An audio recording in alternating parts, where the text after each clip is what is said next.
Hi, this is Magic Frank here.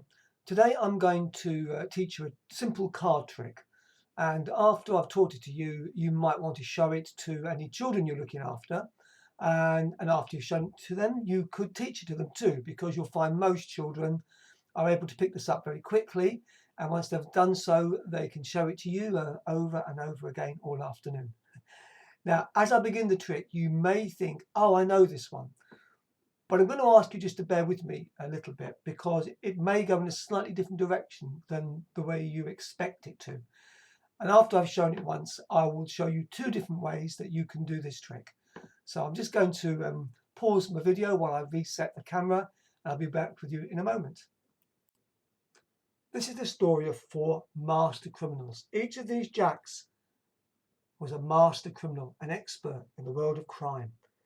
And one day they decided to rob this this department store. So they got in their helicopter and landed on the roof one night. The first master robber, went to the bottom of the store. He was going to steal all the expensive perfumes.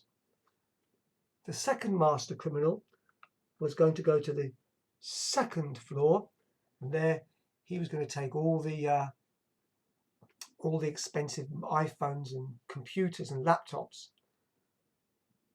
The third master criminal went to the third floor.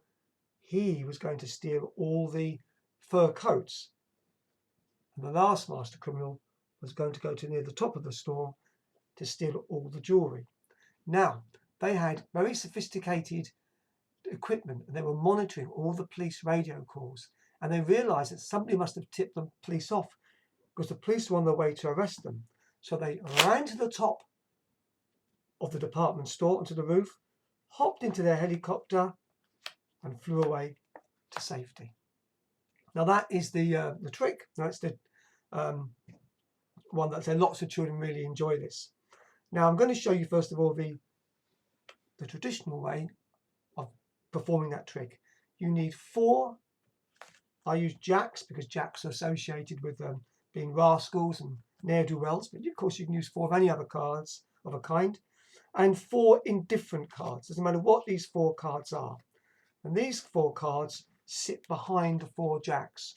So you've got a jack, a jack, a jack, a jack, and then four other cards. Doesn't matter what they are.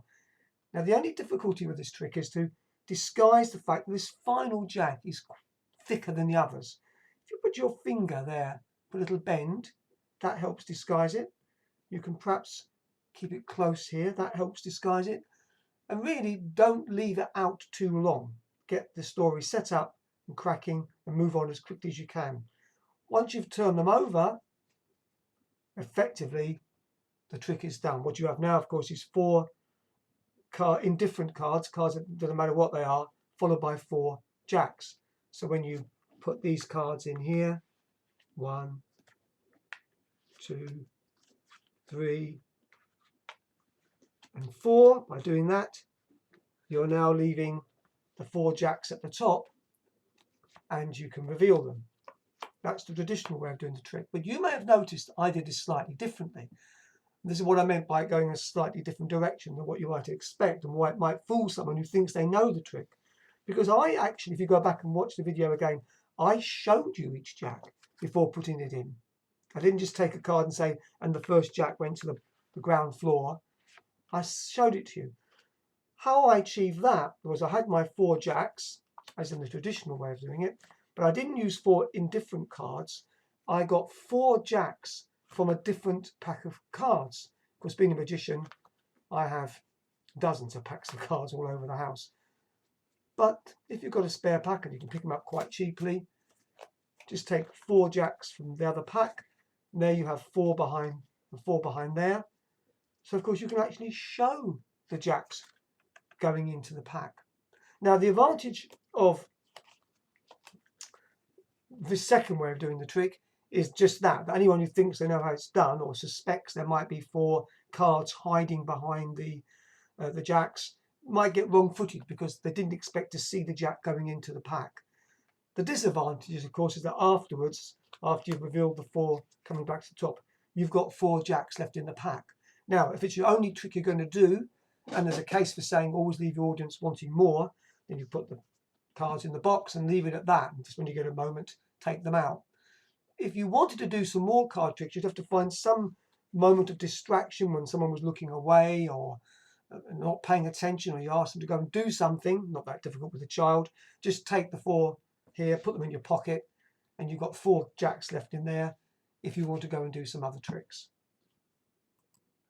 Well, I hope you like that. If you go to my website, magicfrank.co.uk, you can follow my blog and find out more about me. If you're watching this on social media and you liked it, please share. It always helps. And so until next time, this is Magic Frank signing off. Bye for now.